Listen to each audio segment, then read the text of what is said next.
एक बार की बात है। एक गांव में एक लड़का रहता था। वो लड़का पढ़ाई में बहुत होशियार था, लेकिन उसकी पढ़ाई नहीं हो पाती थी क्योंकि वो लड़का अपना घर भी चलाया करता था। वो रोज अपने खेत में जाता, दिन भर वहां काम करता और शाम को घर वापस आकर वो थोड़ी बहुत पढ़ाई कर लिया करता था। अब जब वो लड़का 12वीं क्लास में गया तो सभी गांव वालों को ये लग रहा था कि हमारे गांव से यही लड़का 12वीं में फर्स्ट आएगा, क्योंकि गांव वालों को भी पता था कि वो लड़का पढ़ाई में बहुत होशियार है। तो 12वीं का एग्ज़ाम आया, लड़के ने एग्ज़ाम दिया और जब 12वीं का रिजल्ट आया तो वो लड़का किसी कारण से एक सब्जेक्ट में फेल हो गया। जब गांव वालों को ये बात पता चली तो सारे गांव वाले उस लड़के को ताने देने लगे और उसका मजाक उड़ाने लगे। वो जब भी अपने घर से खेत की तरफ जाता तो उस रास्ते पर उसे जितने लोग मिलते वो सब उसे ताने देते रहते।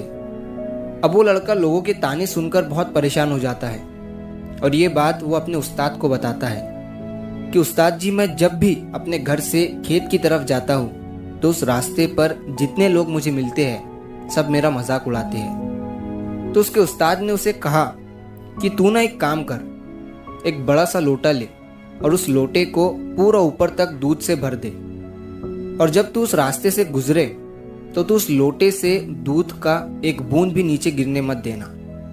लड़के ने एक दिन वैसा ही किया। वो जब उस रास्ते से दूध का लोटा लेकर निकला तो उसका फोकस उस लोटे पर इतना था कि उसे लोगों की आवाज ही सुनाई नहीं दी। वो इतने ध्यान से उस लोटे को लेकर चल रहा था कि उस लोटे से दूध का एक भी कतरा नीचे ना गिरे।